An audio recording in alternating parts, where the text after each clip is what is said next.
Welcome to this episode of the Harpreet Singh Show. In today's segment, we'll talk to Janet Holder. She's the Executive Vice President of Enbridge Western Access. She's going to tell us about all these plans, what are being done for Northern Gateway Pipeline, and also how Enbridge is trying to help the people as far as economy is concerned, and also allay the fears as to how, if this pipeline is established, it will not have an impact on the environment. Let's talk to her about these issues. Welcome to the program. Thank you. It's a pleasure to be here. Thank you. So Janet, a little bit about yourself, since how long you have been associated with Enbridge. I've worked for Enbridge for over 20 years, and on this project specifically, 2 years. Okay. So when we talk about Enbridge as such, what is this pipeline project, and since how long this has been in the market? So we actually started working on the project 11 years ago, and we've just finished our hearing about 2 months ago. And the purpose of the project really is to move Canadian crude oil offshore to other markets other than the United States. So we are a huge exporter. Canada is a huge exporter of crude oil. It's our #1 export, and it all moves primarily, about 98% of it, to the United States. And this pipeline proposal is to move crude oil offshore so we can actually get world oil prices. Selling to just the United States, which is a great customer, been a very good customer for us, but we sell to them at a discount. So this will allow Canada to get world prices for their crude oil. Now, when you say you're selling at a discount, what does that mean? So if crude oil prices, and I'll just pick a number, is selling at $80 a barrel, we may be only getting in Canada $70 a barrel. Mm-hmm. There's times that differential has been as high as $30, difference between what we sell to the United States versus what's on the world markets. So that is what we are doing with this project. It's giving that opportunity to producers to get the world oil prices. So is it there some agreement exists between the United States and Canada, and that is why you have to sell the crude at a lower price as far as the international prices are concerned, or it's some other thing? No, it's just a simple economics. When you have one customer, it's captive. It's in bulk yes, what you're selling yes, it to them. Yes. So and as you said that the major supplier has been the Canadian crude oil going to the United States, but now you propose to go to the outside markets also. So how are you planning to set up this pipeline, and what, as we say, the Northern Gateway, which is this project is being called. So let us know a little bit about this, that how many kilometers of pipeline you want to establish, and what all is being done in this. Okay. So the pipeline is to move crude oil from just outside of Edmonton to Kitimat on the north shore of British Columbia. Mm-hmm. There is actually a second pipeline that will move condensate from Kitimat to Edmonton. So it's actually 2 pipelines, but the real purpose really is the oil pipeline. That's just under 1,200 kilometers. Mm-hmm. It is going through the northern part of British Columbia, in following a lot of roads that were there due to forestry and such. And I think the important thing with this pipeline, it is new. It is new technology. We're incorporating new standards into this pipeline. It doesn't exist today. Mm-hmm. And we really are trying to create, in our minds, what would be a better pipeline than we have built in Canada up to this time. And that is really to help ensure British Columbians that we can build a pipeline that can coexist with the beautiful country that we all love here. Right. I actually am from the north. I live in the north, and I really appreciate the environment we have. Absolutely. And when you talk about the old pipelines, the new pipeline, what you are proposing to build, is it going to be different than that? Because there have been many instances in the past whereby oil got spilled, and that had an impact on the environment also. What we're doing is for example, we are using thicker walled pipe than has been the standard in Canada. We're putting in more isolation valves, so there's more automatic valves along the pipeline that we can shut down the pipeline instantly. We are in pump stations. That's how you move the oil through the pipeline. Typically, those are unmanned. They're remotely controlled. We are actually going to put people in those stations, so we have more eyes in the field. We are, on the marine aspect, in the Douglas Channel, for example, we are spending hundreds of millions of dollars on improved radar systems, which will be there for, obviously, the oil tankers are coming in, but for all tankers that already exist today, or cargo ships or ferries for that matter. We are insisting that on every vessel that there are 2 Canadian pilots in Canadian waters, along with the actual captain of that vessel. We're also insisting that each one of those vessels, while it's in the Douglas Channel, is actually escorted by 2 super tugs, which are, if you look out in the harbor of Vancouver, you'll see what you call harbor tugs or escort tugs, harbor tugs or berthing tugs. These are what we call escort tugs, which are a lot larger, far more powerful, have a more ability to move a vessel around. So now the hearings were on. So at what stage is this particular project? Yes.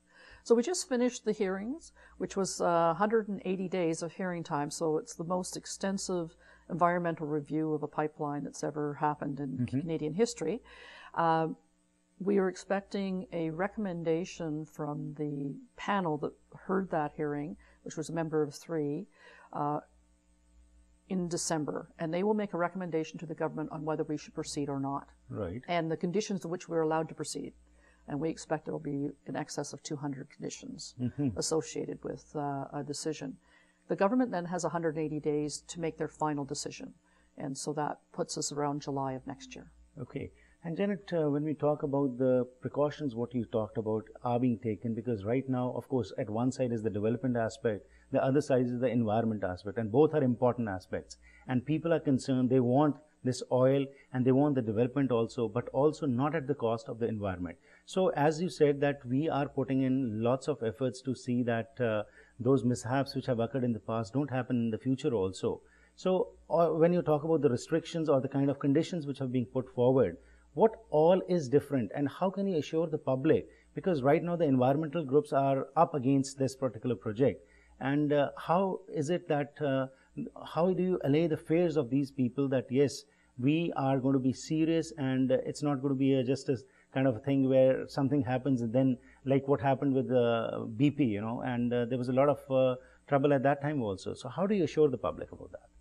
Well, I think there's a lot of aspects. Number one is we are using new technology. We are going above Canadian standards. So we also monitor the health of the pipeline. So just like you go in and have an MRI done to see if your heart's working properly, we send that same type of equipment down the pipe on a regular basis to make sure that the pipe is still as strong as it needs to be to keep the oil in a pipe. Our number one goal is to keep the oil in a pipe. We are very environmentally conscious.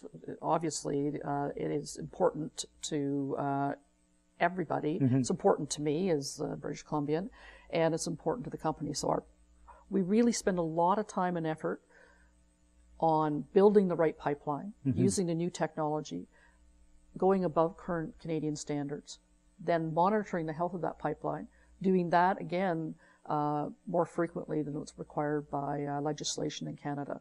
So we're doing everything in our power to make sure nothing ever happens by building a great, a better pipeline, and by then monitoring its health. Then in addition, we will make sure that if there's anything that goes wrong, we actually have equipment on site, available, easy access to get to, that we have the ability to shut down the pipeline very, very quickly, so that there is no impact on the environment.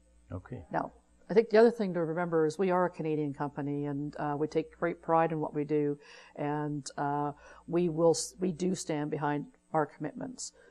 We are heavily regulated, and the regulator will tell you what those commitments are, and they'll monitor it, but frankly, it's in our best interest to. We'll talk a little bit more in details. We'll go for a short break, come back and discuss about the opportunities which will be coming for the British Columbians and the Albertans by if this new pipeline starts. We'll talk about this. Okay, thank you. ਕੀ ਤੁਸੀਂ accident ਦੇ ਕਾਰਨ ਪਰੇਸ਼ਾਨ ਹੋ? ਕਾਲ Hashmi law firm. ਇਹ personal injury ਅਤੇ ICPC cases ਦੇ ਮਾਹਰ ਹਨ। ਡਾਇਨਾਮਿਕ, ਤਜਰਬੇਕਾਰ ਅਤੇ ਪ੍ਰੋਫੈਸ਼ਨਲ ਲਾਇਰਸ ਦੀ ਟੀਮ ਨੂੰ ਅੱਜ ਹੀ ਫ੍ਰੀ ਕੰਸਲਟੇਸ਼ਨ ਲਈ ਕਾਲ ਕਰੋ 604 599 2900 ਤੇ। ਸਾਨੂੰ ਪਤਾ ਹੈ ਤੁਹਾਡੇ ਉੱਤੇ ਕੀ ਗੁਜ਼ਰ ਰਹੀ ਹੈ। ਅਸੀਂ ਤੁਹਾਡੇ ਨਾਲ ਹਾਂ। ਕੀ ਤੁਸੀਂ ਕਰਜ਼ੇ ਦੇ ਬੋਝ ਹੇਠ ਦੱਬੇ ਹੋ? ਸਮਝ ਨਹੀਂ ਆਉਂਦਾ ਕੀ ਕਰੋ? ਫਾਈਨੈਂਸ਼ੀਅਲ ਪ੍ਰੋਬਲਮਸ ਤੁਹਾਡੀ ਫੈਮਿਲੀ ਲਾਈਫ ਦੇ ਉੱਤੇ ਮਾੜਾ ਅਸਰ ਪਾ ਸਕਦੀਆਂ ਹਨ। ਜੇ ਤੁਸੀਂ ਇਸ ਮੁਸ਼ਕਲ 'ਚ ਹੋ ਤਾਂ ਅਸੀਂ ਤੁਹਾਡੀ ਮਦਦ ਕਰ ਸਕਦੇ ਹਾਂ। ਅਸੀਂ ਤੁਹਾਡੇ ਕਰਜ਼ੇ ਨੂੰ ਵੱਧ ਤੋਂ ਵੱਧ ਘਟਾ ਕੇ ਰਹਿੰਦੀ ਰਕਮ ਨੂੰ ਇੰਟਰਸਟ ਫ੍ਰੀ ਕਿਸ਼ਤਾਂ 'ਚ ਬਦਲ ਸਕਦੇ ਹਾਂ। ਅਸੀਂ ਤੁਹਾਨੂੰ ਕਰਜ਼ੇ ਤੋਂ ਮੁਕਤ ਕਰਾ ਕੇ ਨਵੀਂ ਜ਼ਿੰਦਗੀ ਜੀਣ ਵਿੱਚ ਤੁਹਾਡੀ ਮਦਦ ਕਰ ਸਕਦੇ ਹਾਂ। 186679088984 ਬਿਜ਼ਨਸ ਸੋਲੂਸ਼ਨਜ਼, ਤੁਹਾਡੀ ਪਰੇਸ਼ਾਨੀ ਵਿੱਚ ਤੁਹਾਡਾ ਸਾਥੀ। ਘਰ ਇੱਕ ਐਸੀ ਥਾਂ ਹੁੰਦੀ ਹੈ ਜਿੱਥੇ ਹਰ ਕੋਈ ਆਪਣੀ ਨਿੱਜੀ ਜ਼ਿੰਦਗੀ ਦੇ ਸੁਨਹਿਰੀ ਪਲ ਯਾਦ ਰੱਖਦਾ ਹੈ। ਉਹ ਜਗ੍ਹਾ ਜਿੱਥੇ ਉਹ ਰਹਿੰਦਾ ਹੈ ਤੇ ਪਿਆਰ ਭਰਿਆ ਜੀਵਨ ਬਤੀਤ ਕਰਦਾ ਹੈ। ਇਹ ਗੱਲਾਂ ਤਾਂ ਹੀ ਪੂਰੀਆਂ ਹੁੰਦੀਆਂ ਨੇ ਜਦ ਕਿਸੇ ਜਗ੍ਹਾ ਨੂੰ ਸਜੇ ਹੋਏ ਘਰ 'ਚ ਬਦਲਿਆ ਜਾਵੇ। ਨਵੇਂ ਘਰਾਂ ਨੂੰ ਫਰੇਮਿੰਗ ਤੋਂ ਲੈ ਕੇ ਫਿਨਿਸ਼ਿੰਗ ਤੱਕ, ਡਰੇਪਰੀ, ਪੇਂਟਿੰਗਸ ਤੋਂ ਲੈ ਕੇ ਡੈਕੋਰੇਸ਼ਨ ਅਸੈਸਰੀਜ਼ ਤੱਕ, ਤੁਸੀਂ SK ਹੋਮ ਡਿਜ਼ਾਈਨਸ ਦੀਆਂ ਪ੍ਰੋਫੈਸ਼ਨਲ ਸਰਵਿਸਿਜ਼ ਲੈ ਕੇ ਆਪਣੇ ਸੁਪਨਿਆਂ ਦੇ ਘਰ ਨੂੰ ਹਕੀਕਤ 'ਚ ਬਦਲ ਸਕਦੇ ਹੋ। ਕੰਟੈਕਟ ਕਰੋ ਸੰਦੀਪ ਕੌਰ 6048259295। ਸ਼੍ਰੀ ਗੁਰੂ ਗੋਬਿੰਦ ਸਿੰਘ ਜੀ ਐਜੂਕੇਸ਼ਨ ਸੁਸਾਇਟੀ ਵੱਲੋਂ ਸ਼੍ਰੀਮਾਨ ਸੰਤ ਯਾਨੀ ਗੁਰਬਚਨ ਸਿੰਘ ਖਾਲਸਾ, ਸ਼੍ਰੀਮਾਨ ਸੰਤ ਯਾਨੀ ਕਰਤਾਰ ਸਿੰਘ ਖਾਲਸਾ ਭਿੰਡਰਾਂ ਵਾਲਿਆਂ ਦੀ ਯਾਦ ਵਿੱਚ ਸਾਲਾਨਾ ਜੋੜ ਮੇਲਾ 23, 24, 25 ਅਗਸਤ ਨੂੰ ਗੁਰਦੁਆਰਾ ਦੁੱਖ ਨਿਵਾਰਨ ਸਾਹਿਬ ਵਿੱਚ ਕਰਵਾਇਆ ਜਾ ਰਿਹਾ ਹੈ। 23 ਅਗਸਤ ਨੂੰ ਅਖੰਡ ਪਾਠ ਸਾਹਿਬ ਆਰੰਭ ਹੋਣਗੇ। 24 ਅਗਸਤ ਨੂੰ ਕਥਾ ਦਰਬਾਰ 6:30 ਤੋਂ ਲੈ ਕੇ 8:30 ਵਜੇ ਤੱਕ। 25 ਅਗਸਤ ਨੂੰ ਭੋਗ ਤੋਂ ਉਪਰੰਤ ਦੀਵਾਨ ਸਜਣਗੇ। 4 ਵਜੇ ਅੰਮ੍ਰਿਤ ਸੰਚਾਰ ਹੋਵੇਗਾ। ਪੰਥ ਦੀਆਂ ਪ੍ਰਸਿੱਧ ਧਾਰਮਿਕ ਸ਼ਖਸੀਅਤਾਂ ਪਹੁੰਚ ਰਹੀਆਂ ਹਨ। ਹੋਰ ਜਾਣਕਾਰੀ ਲਈ ਕਾਲ ਕਰੋ ਸਰਦਾਰ ਟਹਿਲ ਸਿੰਘ 778 896 3404 ਜਾਂ ਫਿਰ ਮੇਜਰ ਸਿੰਘ 778 241 2753। ਵੈਜੀਟੇਰੀਅਨ ਪੀਜ਼ਾ ਲਈ ਤਾਂ ਪਹਿਲਾਂ ਹੀ ਵੈਜੀ ਗਾਰਡਨ ਪੀਜ਼ਾ ਦਾ ਨਾਂ ਹਰ ਜ਼ੁਬਾਨ ਤੇ ਹੈ। ਹੁਣ ਤੁਹਾਡੇ ਲਈ ਲੈ ਕੇ ਆਏ ਹਨ ਟੌਪ ਕੁਆਲਿਟੀ ਭਾਰਤੀ ਖਾਣੇ। ਐਪੀਟਾਈਜ਼ਰਸ ਵਿੱਚ ਸਮੋਸੇ, ਟਿੱਕੀ, ਚਾਟ ਪਾਪੜੀ, ਛੋਲੇ ਪੂਰੀ ਤੇ ਭਟੂਰੇ। ਹਰ ਕਿਸਮ ਦੇ ਪਕੌੜੇ ਤੇ ਵੈਜੀਟੇਰੀਅਨ ਸਪੈਸ਼ਲਿਟੀਜ਼ ਵਿੱਚ ਖਾਓ। ਚਿੱਲੀ ਪਨੀਰ, ਸ਼ਾਹੀ ਪਨੀਰ, ਮਟਰ ਪਨੀਰ, ਪਾਲਕ ਪਨੀਰ, ਮਲਾਈ ਕੋਫਤਾ, ਆਲੂ ਗੋਭੀ, ਭਿੰਡੀ ਜਾਂ ਚਨਾ ਮਸਾਲਾ। ਇੰਡੀਅਨ ਸਟਾਈਲ ਕਾਫੀ ਵੀ ਪੀ ਸਕਦੇ ਹੋ। ਖਾਣ ਲਈ ਪਹੁੰਚੋ ਜਾਂ ਪਿਕਅਪ ਲਈ ਆਓ। ਯੂਨਿਟ 103 8383 128 ਸਟਰੀਟ, ਰੈਡ FM ਦੇ ਬਿਲਕੁਲ ਥੱਲੇ। ਵਾਹਿਗੁਰੂ ਜੀ ਕਾ ਖਾਲਸਾ, ਵਾਹਿਗੁਰੂ ਜੀ ਕੀ ਫਤਿਹ। ਆਪ ਸਮੂਹ ਸੰਗਤ ਦਾ ਫਰੇਜ਼ਰ ਰਿਵਰ ਕਮਿਊਨਿਟੀ ਕ੍ਰੈਮੇਟੋਰੀਅਮ ਸੁਸਾਇਟੀ ਵੱਲੋਂ ਹਾਰਦਿਕ ਤੌਰ 'ਤੇ ਧੰਨਵਾਦ, ਜਿਨ੍ਹਾਂ ਦੇ ਸਹਿਯੋਗ ਨਾਲ ਇਹ Fraser River Community Crematorium Funeral Home Abbotsford ਦੇ ਵਿੱਚ ਬਿਲਕੁਲ ਲਗਭਗ ਤਿਆਰ ਹੋ ਚੁੱਕਾ ਹੈ। ਆਪ ਸਾਰਿਆਂ ਦਾ ਹਾਰਦਿਕ ਤੌਰ 'ਤੇ ਧੰਨਵਾਦ। ਜਿਸ ਤਰ੍ਹਾਂ ਤੁਸੀਂ ਸਾਰੀ ਕਮੇਟੀ ਨੇ ਹੁਣ ਤਾਈਂ ਸਹਿਯੋਗ ਦਿੱਤਾ, ਕਿਰਪਾ ਕਰਕੇ ਹੁਣ ਇਹ ਆਖਰੀ ਪੜਾਅ 'ਤੇ ਆਪਾਂ ਆਏ ਹੈਗੇ ਹਾਂ। ਵੱਧ ਤੋਂ ਵੱਧ ਦਾਨ ਦੇ ਕੇ, ਸਹਿਯੋਗ ਦੇ ਕੇ ਸੁਸਾਇਟੀ ਨੂੰ ਧੰਨਵਾਦੀ ਬਣਾਓ ਜੀ।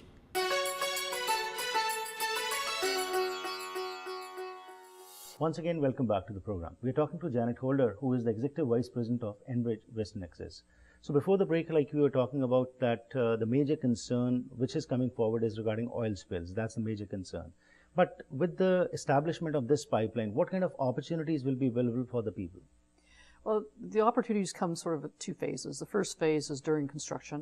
It's roughly a 3-year construction period, and at peak we would have about 3,000 employees working on construction. So in the north, jobs will be the number one opportunity. Mm-hmm. Once we're in operation, there's still about 560 permanent jobs for British Columbians, again in the north.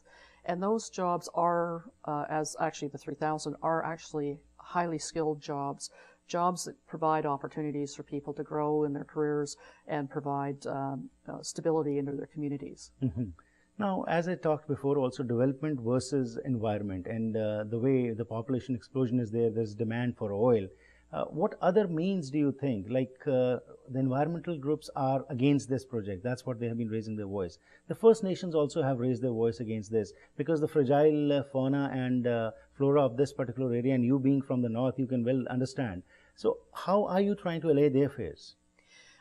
What we're trying to do with First Nations, and have been doing over the last 11 years of the project, is developing partnerships. What's important for us is to provide an opportunity for First Nations to partner with us and help their own sustainability of their own communities. Mm-hmm. So our first step in that direction is we have offered 10% equity of the pipeline to First Nations. Of the First Nations involved along the right-of-way, meaning they're within 80 kilometers of the pipeline, we've had 50% of those First Nations sign equity agreements with us. Mm-hmm. But that doesn't stop there. We're continuing with skills training and education for First Nations. We've already committed about $4 million, which has gone a long ways. We actually already have graduates from programs.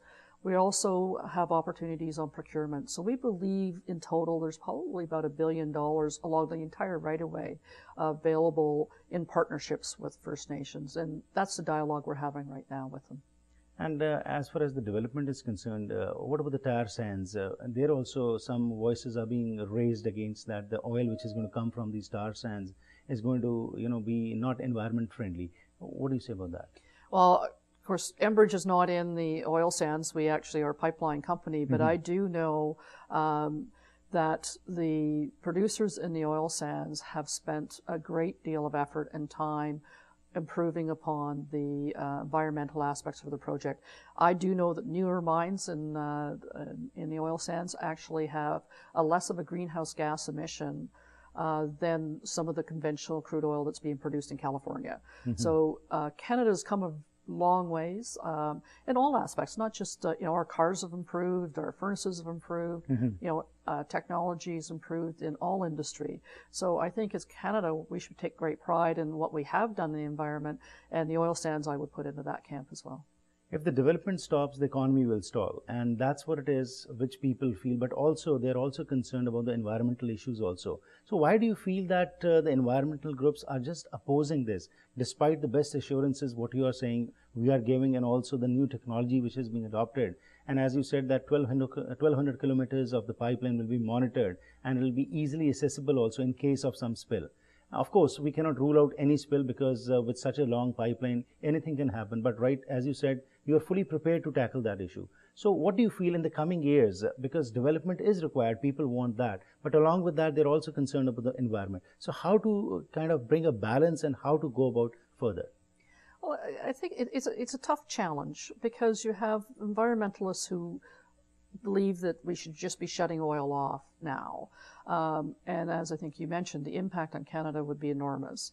And the demand for oil around the globe would not stop if we stopped moving oil in Canada. So there's that delinkage.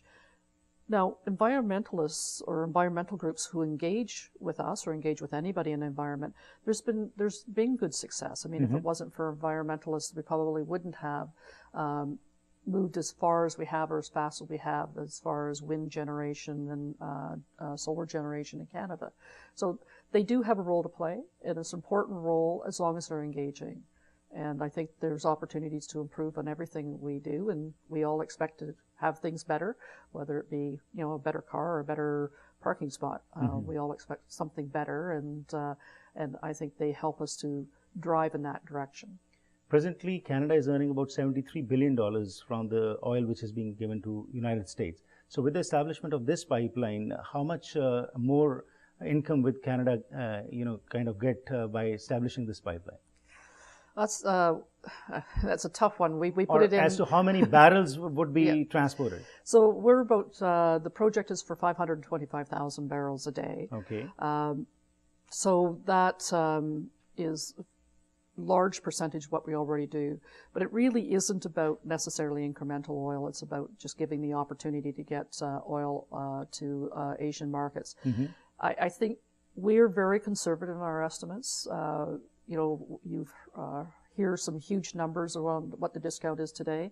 We're assuming in our estimate it's only $2 to $3 a barrel differential over 30 years, and that's about $300 and some odd billion of GDP to Canada. So that's the best way I can put it. Okay. And towards then, what would be your message to the people who are watching this program today?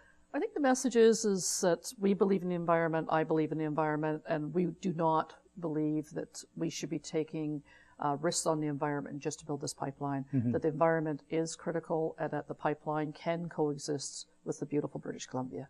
Thank you. It was a pleasure having you. Thank you for your time. Thank you. ਸੋ ਅੱਜ ਅਸੀਂ ਜਿਹੜੀ ਗੱਲਬਾਤ ਕੀਤੀ ਹੈ ਜੀ ਉਸ ਦੇ ਵਿੱਚ ਤੁਸੀਂ ਜੈਨੇਟ ਹੋਲਡਰ ਜਿਹੜੇ ਕਿ ਐਗਜ਼ੀਕਟਿਵ ਵਾਈਸ ਪ੍ਰੈਜ਼ੀਡੈਂਟ ਹਨ ਐਨਬ੍ਰਿਜ ਦੇ, ਉਹਨਾਂ ਦੇ ਵਿਚਾਰ ਸੁਣੇ। ਇਹਨਾਂ ਦਾ ਮੁੱਖ ਤੌਰ ਦੇ ਉੱਤੇ ਇਹੀ ਕਹਿਣਾ ਹੈ, ਜਿਸ ਤਰ੍ਹਾਂ ਇਹਨਾਂ ਨੇ ਦੱਸਿਆ ਕਿ ਇਹ 1200 ਕਿਲੋਮੀਟਰ ਦੀ ਜਿਹੜੀ ਪਾਈਪਲਾਈਨ ਐਸਟੈਬਲਿਸ਼ ਕੀਤੀ ਜਾਏਗੀ, ਇਸ ਨੂੰ 3 ਸਾਲ ਲੱਗਣਗੇ। ਬਹੁਤ ਸਾਰੀਆਂ ਓਪਰਚੁਨਿਟੀਜ਼ ਆਉਣਗੀਆਂ ਜਿਹੜੇ ਕਿ ਨਾਰਥ ਵਿੱਚ ਲੋਕਾਂ ਨੂੰ ਜੌਬਸ ਵੀ ਮਿਲਣਗੀਆਂ।